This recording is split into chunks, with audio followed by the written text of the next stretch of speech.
성경 말씀 봉독하겠습니다. 두 곳의 말씀입니다. 요한복음 16장 13절부터 15절, 사도행전 1장 1절부터 5절의 말씀입니다.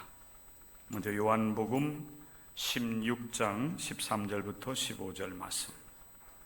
그러나 진리의 성령이 오시면 그가 너희를 모든 진리 가운데로 인도하시리니 그가 스스로 말하지 않고 오직 들은 것을 말하며 장래의 일을 너희에게 알리시리라. 그가 내 영광을 나타내리니 내 것을 가지고 너희에게 알리시겠습니다. 물은 아버지께 있는 것은 다 내 것이라. 그러므로 내가 말하기를 그가 내 것을 가지고 너희에게 알리시리라 하였노라. 아멘. 사도행전 1장 1절부터 5절 말씀입니다. 신약성경 185쪽 되겠습니다. 사도행전 1장 1절부터 5절 봉독해드립니다. 데오빌로여, 내가 먼저 쓴 글에는 무릇 예수께서 행하시며 가르치시기를 시작하심부터 그가 택하신 사도들에게 성령으로 명하시고 승천하신 날까지의 일을 기록하였노라. 그가 고난받으신 후에 또한 그들에게 확실한 많은 증거로 진히 살아계심을 나타내사 40일 동안 그들에게 보이시며 하나님 나라의 일을 말씀하시니라. 사도와 함께 모이사 그들에게 분부하여 이르시되 예루살렘을 떠나지 말고 내게서 들은 바 아버지께서 약속하신 것을 기다리라. 요한은 물로 세례를 베풀었으나 너희는 몇 날이 못되어 성령으로 세례를 받으리라 하셨느니라. 이는 살아계신 하나님의 말씀입니다. 아멘. 오늘은 성령 강림절입니다. 성령 하나님께서 그 믿는 자들 가운데 임재하신 뜻깊은 절기가 되겠습니다. 성령의 강림으로 인하여서 예수 그리스도 안에서 이루어진 구원 사역이 마침표를 찍습니다. 우리가 복음서의 증거를 통해서 보면 예수님께서 우리의 죄와 허물을 사하시고 십자가에서 못 박혀 죽으셨다가 다시 사흘 만에 살아나십니다. 그리고 제자들에게 부활하신 모습으로 나타내 보이시게 되는데 제자들은 두려움 속에서 기뻐하기도 하지만은 나중에 보면은 또 과거로 돌아가는 그런 모습을 우리가 볼 수가 있습니다. 그런데 이제 부활하신 주님께서 약속하신 성령이 예수님의 제자들 가운데 충만하게 임하게 되었을 때 예수님의 제자들은 예수 그리스도께서 우리의 구주가 되심을 믿는 믿음뿐만 아니라 이제는 그 복음을 여러 가지 많은 그 환난과 핍박 가운데서도 담대하게 증거하고 또 그 복음을 세계화하는 일을 위해서 헌신하는 그런 모습들을 우리가 볼 수가 있습니다. 그래서 성령 강림의 사건은 예수 그리스도 안에서 이루어진 그 구원 사역이 온전하게 완성되어지는 그런 순간이 되고, 그리고 무엇보다도 교회라는 신앙 공동체가 이 땅 위에 태동이 되는 이제 순간이 되는 것입니다.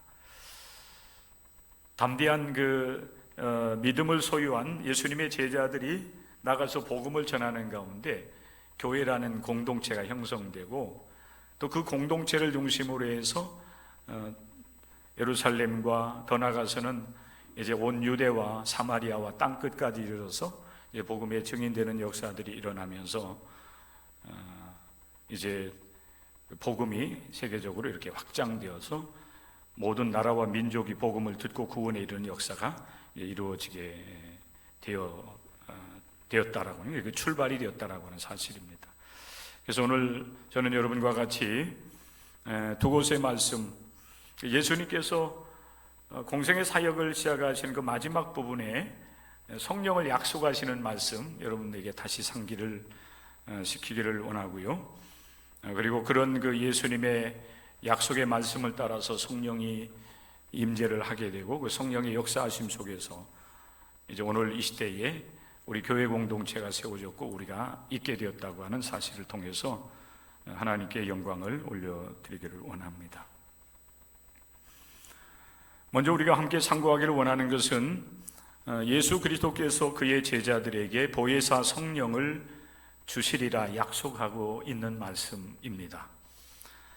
성령 하나님, 성령님 이렇게 우리가 부르게 되는데 성령 하나님은 우리의 그 신앙 고백은 삼위일체 하나님이십니다.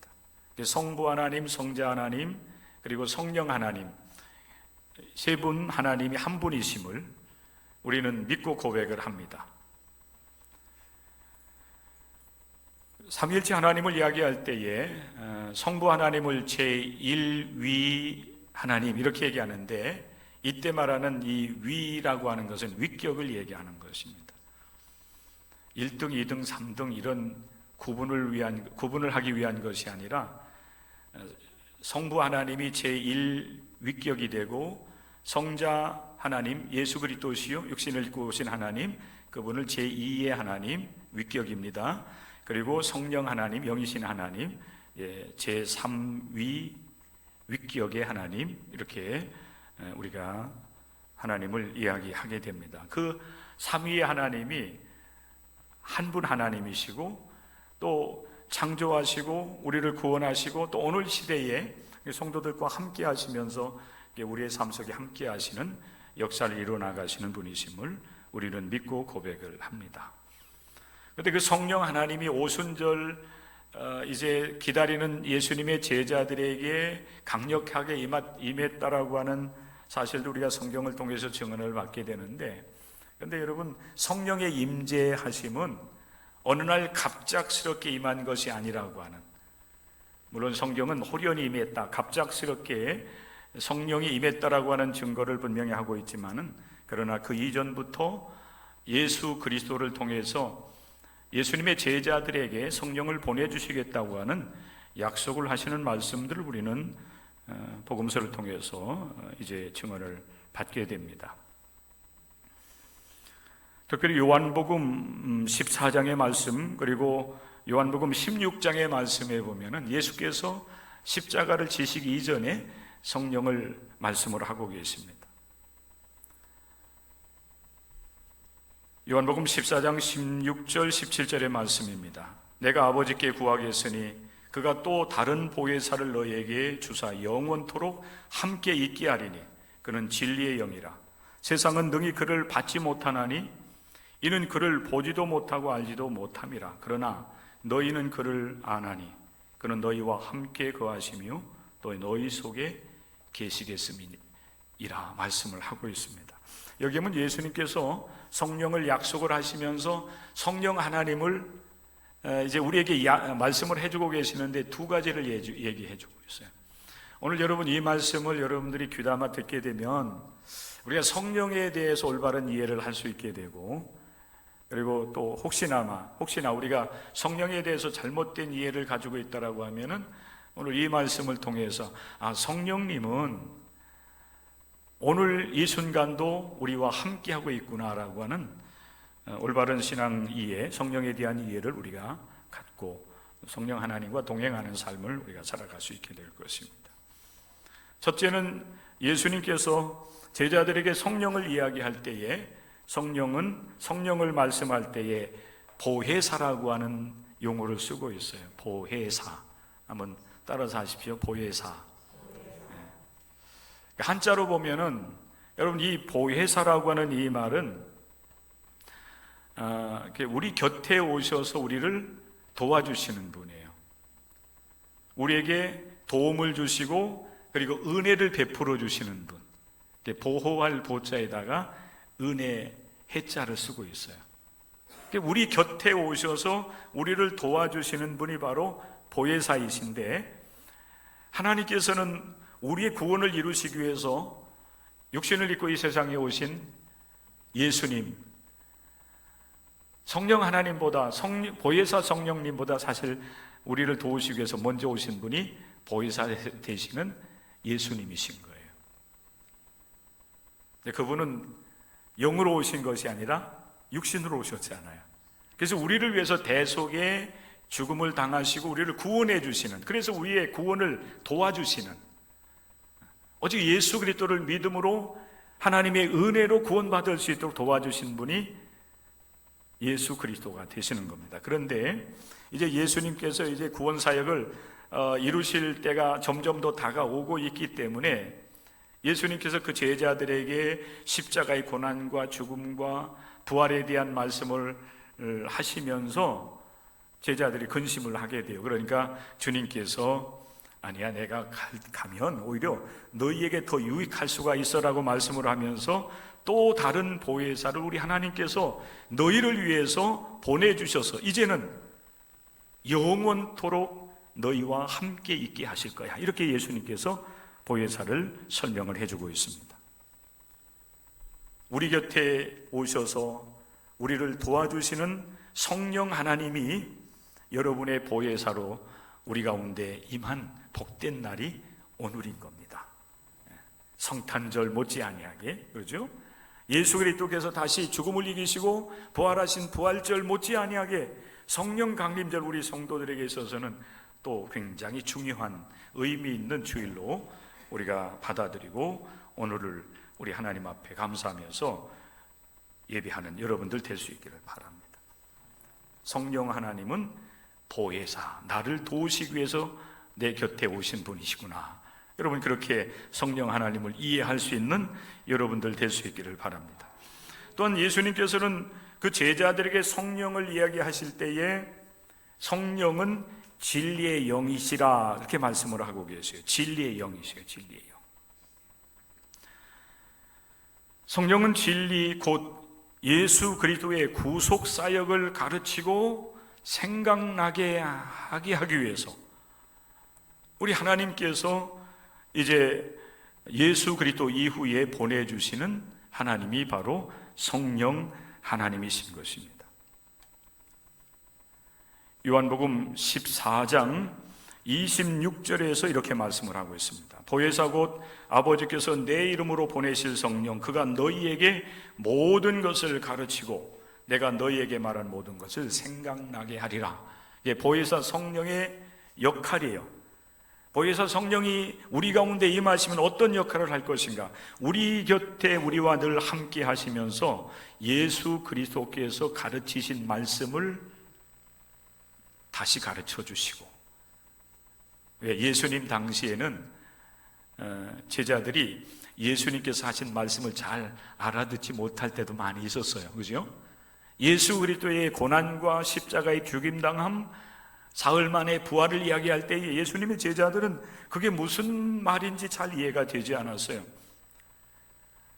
요한복음 14장의 말씀에 보면 예수님께서 이제 부활 승천하시기 위해서 내가 먼저 이제 하나님 나라로 가겠다라고 하는 말씀을 했을 때도 예수님의 제자들은 그게 무슨 내용인지 알지 못했어요.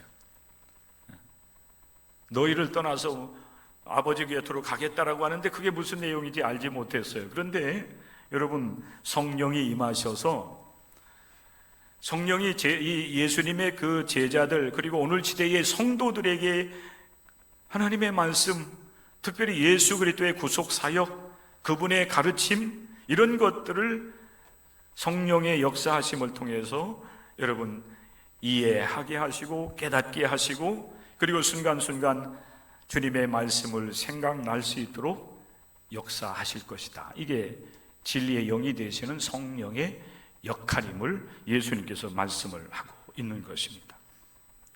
그래서 우리가 본문으로 삼은 요한복음 16장 13절부터 15절의 말씀도 여러분 마찬가지 아닙니까? 예수님께서 많은 말씀들을 하셔요. 그런데 예수님께서 말씀을 하시다가 내가 더 이상 이야기하지 않을 거야, 이런 얘기를 하셔요. 왜 그런가 하면은 더 이야기를 해도 예수님의 제자들이 알아듣지 못하는 거예요. 그래서 예수님께서 거기서 말을 좀 끊으시고 그러나 그랬어요. 그러나 진리의 성령이 오시면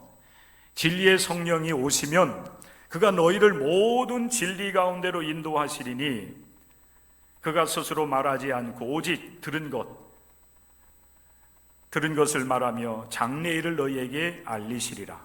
여기서 들은 것은 예수 그리스도를 통해서 들은 것이, 예수님께서 이 세상에 오셔서 하셨던 그 말씀들, 그 가르침들을 성령 하나님께서 오셔서 우리에게 이해하고 깨닫게 하시고 하나님의 음성으로 들려질 수 있도록 역사하시겠다는, 너희를 모든 진리 가운데로 인도하시리니 그가 스스로 말하지 않고 오직 들은 것을 말하며 장래일을 너희에게 알리시리라.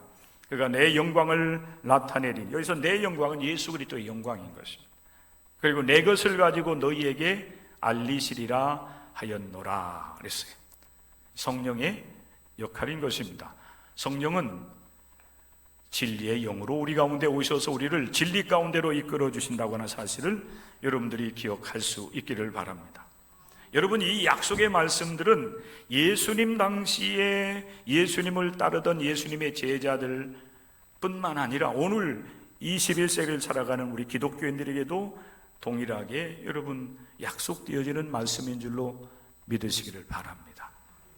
그 시대에 예수님의 제자들이 이 약속의 말씀을 따라서 성령의 강림을 기다리면서 기도했던 것처럼 오늘 시대 여러분들도 성령 하나님께서 내 심령 가운데 임하셔서 나를 도우시고 은혜 주시고, 그리고 무엇보다도 하나님의 진리 가운데 구원의 은총 가운데 우리가 들어가고 그 은혜를 알고 누릴 수 있는 은혜를 베풀어 달라고 우리도 사모하는 심령이 되어야 될 줄로 믿습니다.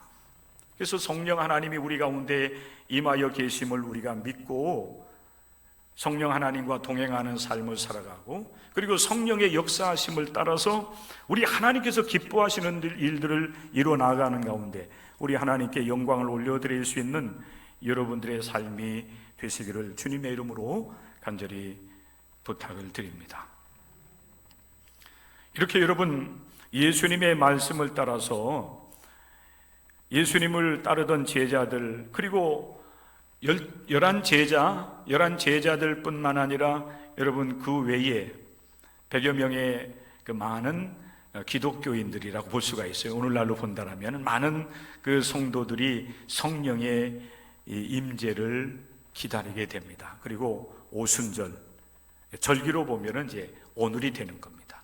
오순절, 이제 오순절 날에 약속하신 성령의 임재를 기다리고 있었던 성도들에게 강력하게 임하는 역사가 임하게 된 것입니다.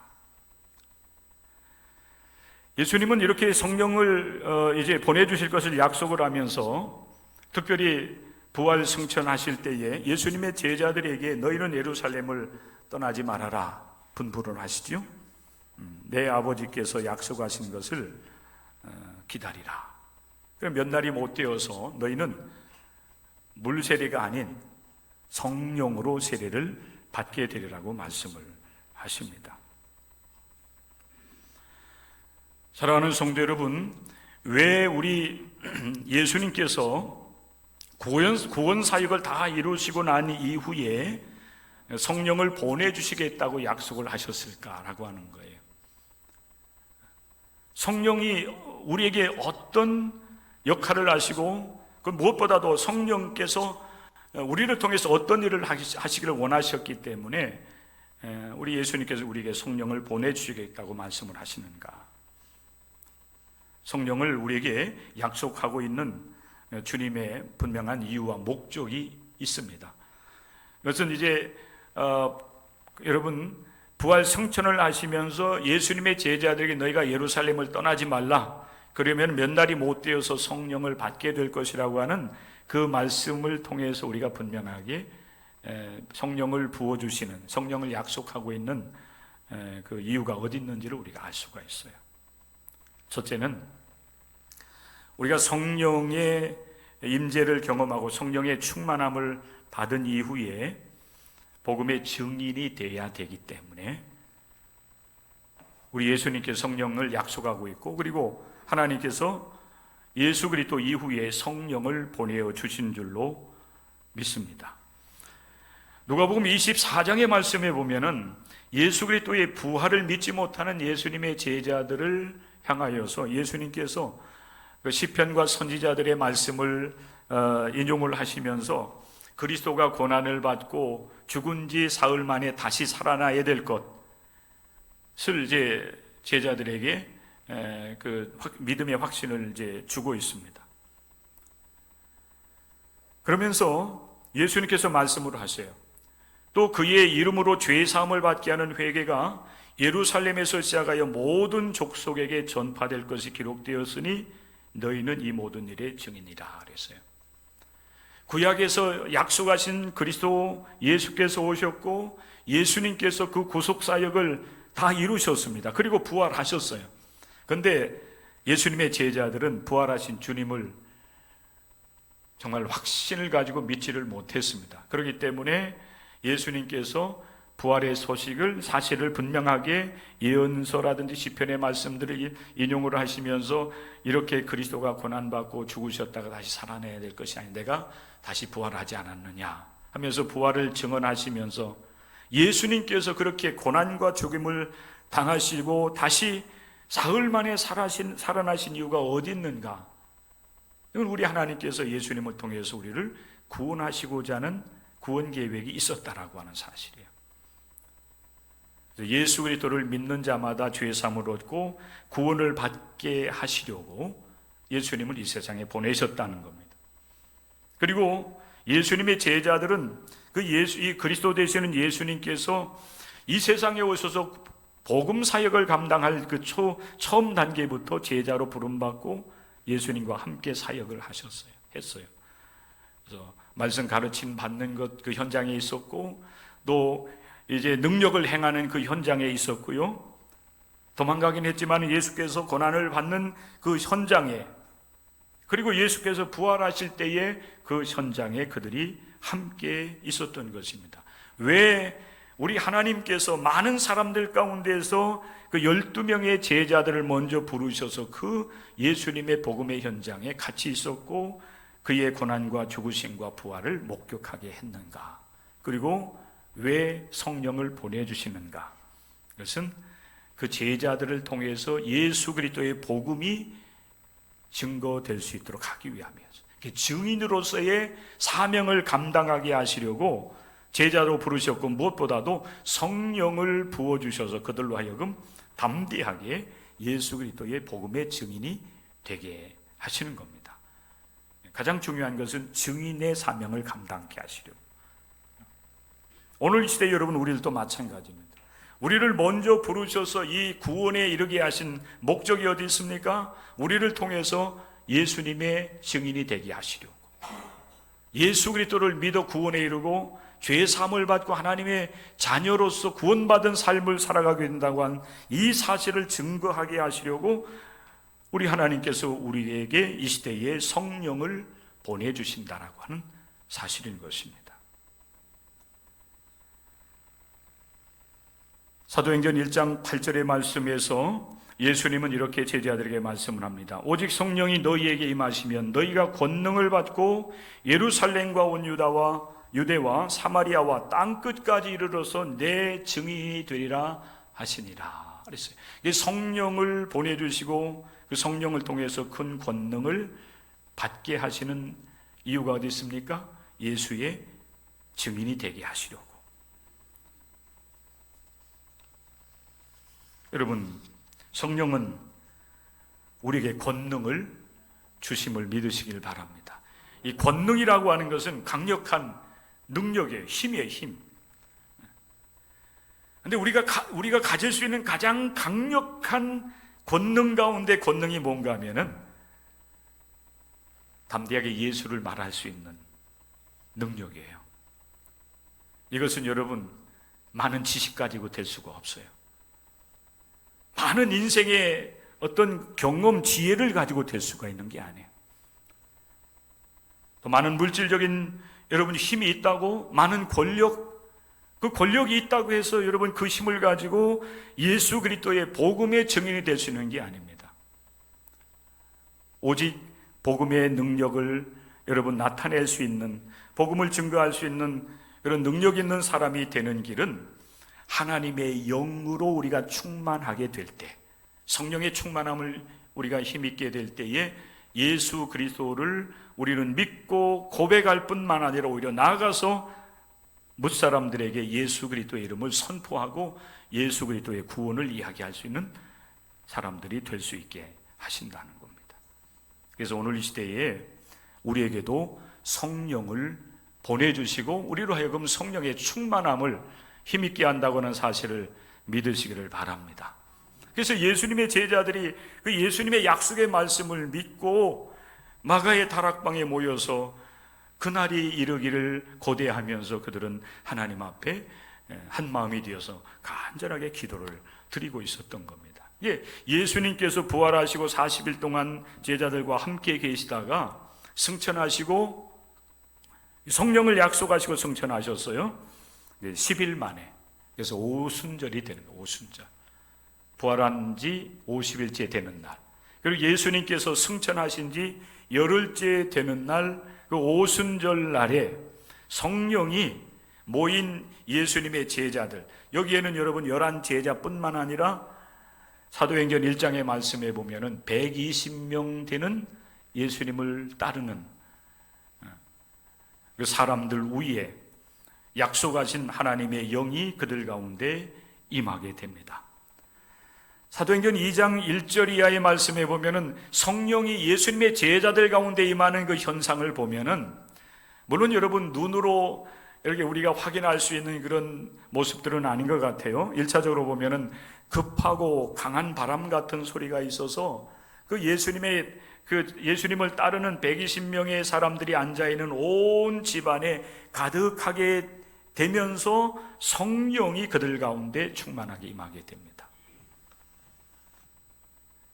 강력한 여러분 어떤 그 힘이 모인 무리들 가운데 임하게 된 줄로 믿습니다. 오늘 여러분 우리가 예배하는 이 순간, 이 자리에도 우리 하나님, 특별히 영이신 하나님께서 초대교회 예수님의 제자들이 모였던 그곳에 임하였던 성령과 같이 여러분의 마음속에도 급하고 강한 바람 같은 성령이 임할 수 있기를 주님의 이름으로 간절히 축복합니다. 그리고 두 번째, 여러분 성령이 임할 때 그 나타난 현상은 여기 어찌 보면 여러분 보이도록 그렇게 성령이 임하고 있어요.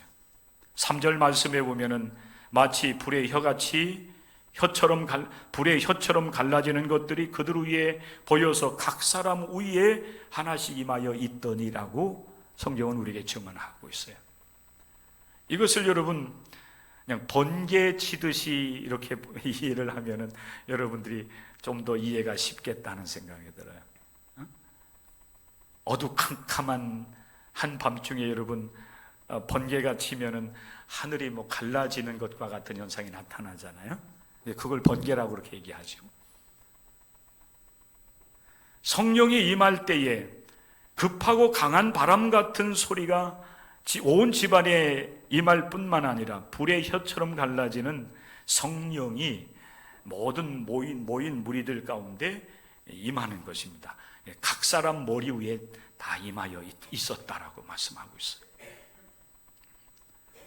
여러분, 오늘 이 시대에도 성령이 이렇게 임할 줄로 믿습니다. 보이십니까? 한번 보세요. 여러분 머리 위에 성령이 임하고 있는지. 믿음을 갖지 못하기 때문에 아예 보지도 않아요. 옆 사람 한번 보세요. 머리 위에 뭐가 있는가? 뭐가 있습니까, 여러분? 예? 믿음이 없어. 누가 계세요? 성령 하나님이 여러분 우리와 함께 계시는 겁니다. 불의 혀와 같이 여러분 갈라지는 현상들은 우리 가운데 나타나지 않는다 할지라도 믿는 자들 가운데 임하시는 성령이 우리 위에 임하여 있는 줄로 믿으시기를 바랍니다. 근데 여러분 그 성령 하나님이 오늘 여러분 사도행전 2장에서 우리에게 말씀을 주시는 것과 같이 충만하게 임할 수 있기를 간절히 사모하는 여러분들 될 수 있기를 바랍니다. 예수님을 따르던 제자들은 성령이 임할 때까지 그들이 같이 마음을 합하여서 오로지 기도하기를 힘썼다고 그랬어요. 그렇게 하나님의 임재, 성령의 임재를 간절히 사모하면서 기다릴 때 성령 하나님께서 모인 무리들 가운데 임하셔서 그들에게 권능이 임합니다. 성령의 충만함을 받게 되는데, 그 성령이 충만하게 임하게 되었을 때에 그 자리에 모여있던 사람들이 성령으로 말하게 하심을 따라서 방언으로 예수를 증거하는 역사가 일어나게 돼요. 방언이 중요한 거 아니라 여러분 그 방언, 이 방언은 여러분 우리말로 얘기하면 사투리예요. 그랬어요, 그랬습니다, 저랬습니다는 서울말이 있죠. 표준어가 있는 반면에 그랬시우 저랬시우 하는 충청도 여러분 사투리 방언이 있잖아요. 또 경상도 전라도 말이 있고 뭐 제주도 말들은 보니까 또 정말 그 제주도 방언은 원래 그 오리지널로 얘기하면은 본래적으로 그러니까 그 사투리 제대로 얘기하면은 우리가 못 알아들을 정도로 그 사투리가 심하잖아요. 경상도 말도 그런 것 같아요. 환경도 뭐 우리 이제 이복이 되었지만은 분단이 되어서 여러분이 이제 북한 땅이 되었지만은 뭐 우리 같은 민족이고 언젠가는 통일의 역사가 이루어져야 될 나라들이 이제 땅입니다만은 뭐 어디입니까? 함경도, 평안도, 뭐 이쪽 위쪽에 여러분 그 사투리들은 또 우리가 또 이해하기 어려울 때도 종종 있습니다. 그런데 중요한 것은 여러분 아무리 어떤 방언으로 말을 한다 할지라도 성령을 통해서 여러분 이 말하여지는 그 말이 여러분 각 나라에서 온 사람들이 다 알아듣게 되는 역사가 일어나는 거예요. 말은 다를지 몰라도 여러분 그 말하는 사람들에 의해서 증거되는 이름은 곧 예수 그리스도였습니다. 예수님이 우리의 구세주가 되신다. 이 일의 증인이 되는 겁니다. 누가 되는 겁니까? 성령의 충만함을 받은 복음의 권능을, 복음의 능력을 소유한 이들의 입술을 통해서 예수 그리스도가 증거되는 역사가 일어나는 것입니다. 이것이 여러분 성령 강림의 의미가 되는 거예요. 성령 받고 우리가 방언을 했다. 여러분 성령 받고 내가 권능을 받아서 어떤 능력이 나타났다. 이게 중요한 것이 아니에요. 결론은 뭔가 하면은 성령 받고 방언을 통해서 예수가 그리스도이심을 증언하는 일들이 일어나게 됐다. 그래서 많은 영혼들이 예수 그리스도를 영접하고 구원의 역사가, 구원을 받는 역사가 일어났다고 하는 것이 중요한 것입니다. 오늘 이 시대에 우리 동광교회는 바로 이러한 교회가 되어야 될 줄로 믿습니다. 우리가 함께 모여서 예배 드리는 목적도 물론 하나님께 예배를 통해서 영광을 올려드리는 일을 감당하지만은 예배 드리면서 오늘 이 시대에 하나님의 영을 경험하고 성령 하나님께서 우리를 능력 있게 하실 때에 내가 구원받은 하나님의 자녀요 백성인 것을 깨닫고 이제 일주일 동안 우리가 각자의 삶의 터전에서 이제 살아갈 때에 그냥 내게 주어진 일을 하면서 먹고 마시고 입다가 또 예배당에 나오는 것이 아니라 여러분이 있는 그 일터에서 여러분이 살아가는 이 삶의 터전에서 기독교인으로 살아가면서 내가 이렇게 변화된 삶을 살아가는 것은 예수님 때문임을 고백하고 그래서 예수 그리스도를 통한 죄 사함을 얘기하고 예수 그리스도를 통해서 변화된 삶을 이야기하면서 여러분 예수님을 나타내 보일 때에 여러분 그 삶 자체가 선교가 되는 것이고 그 삶 자체가 증인으로서의 삶을 살아가게 된다는 사실을 여러분들 믿으시기를 바랍니다. 그런 우리 교회 되어야 됩니다. 성령의 능력 안에 거하며 증인 공동체로 우리 교회가 세워질 수 있도록 하나님 앞에 늘 기도하되 성령의 충만한 교회가 될 수 있도록 기도하는 여러분들 될 수 있기를 바랍니다. 여러분 한 사람 한 사람은 예수께서 우리의 구세주가 되심을 믿는 믿음을 가지시기를 바랍니다. 그러할 때에, 그 믿음을 가질 때에 영이신 하나님이 여러분들 가운데 임하시는 거예요. 성령으로 임하시는 겁니다.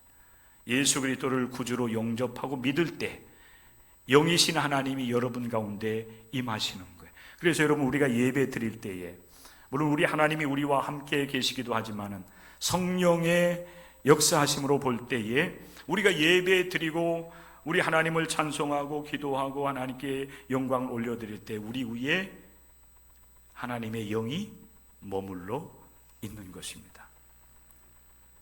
여러분의 영으로 예배하면 그 예배가 진정한 예배가 될 수 없잖아요. 그럼 온갖 근심, 걱정, 또 온갖 잡념들이 나를 사로잡게 돼 있어요. 그렇잖아요, 그죠? 네. 근데 우리가 하나님의 영으로 충만한 가운데 예배를 드린다라고 한다면 찬양이 달라지게 될 거고, 그리고 기도가 달라지게 될 거고, 그리고 여러분, 우리가 하나님께 드리는 예배하는 자세라든지 모든 이 사모하는 것들도 달라지는 역사가 임하게 될 줄로 믿습니다. 성령의 능력 안에 거하는 성도와 교회가 되려고 하면은 늘 성령의 충만함이 우리 가운데 임해야 돼요. 그러려면 어떻게 됩니까? 성령의 인도하심에 순종하는 여러분들이 될 수 있어야 됩니다. 성령의 인도에 순종하는, 성령께서 우리를 이끌어 가실 때에 순종하며 따라가는 그런 삶이 이루어질 때 우리가 성령의 능력 안에 거하는 성령 충만한 삶이 이루어질 수가 있을 겁니다. 그래서 여러분의 삶을 통해서 성령을 약속하시는 예수님의 그 약속이 이루어질 수 있도록, 이루어지는 역사가 일어날 수 있기를 간절히 소망합니다. 사랑하는 성도 여러분, 성령 하나님의 역사하심으로 사실 오늘 이 시대에 우리 교회가 이 땅 위에 세워진 겁니다. 그리고 성령의 역사하심으로 말미암아 오늘 이 시대에 우리가 예수 그리스도를 믿는 기독교인으로서 하나님 앞에 세워져 있고, 그리고 하루하루의 삶을 우리가 살아가고 있는 거예요. 이제 여러분, 성령 충만함은 성령 강림절만 우리가 구하고 찾는 그런 우리 성도들이 아니라 날마다의 삶, 믿는 자들 가운데 함께 하시는 성령이 우리와 함께 하고 계심을 믿고 고백하면서 어떻게 하면은 내가 성령의 인도하심을 받는 삶, 내 생각이나 내 계획이나 내 의지가 아닌 하나님의 영의 이끌림을 받는 삶을 살아갈 수 있을지, 그것은 내 안에 계신 성령님을 인정하면서 그분의 음성에 귀를 기울이고 순종하는 삶을 살아가는 데 있어요. 성령의 능력 안에 거하는 삶, 그리고 성령 충만하여 성령을 쫓아가는 삶을 우리가 살아가게 된다고 하는 사실, 그러할 때에 우리는 예수 그리스도의 증인으로서의 사명을 감당하고 우리 공동체가 이 여러분 마을과 이 지역사회 속에 예수 그리스도의 증인 공동체로서 하나님 앞에 귀하게 쓰임받는 역사가 임하게 될 줄로 믿습니다.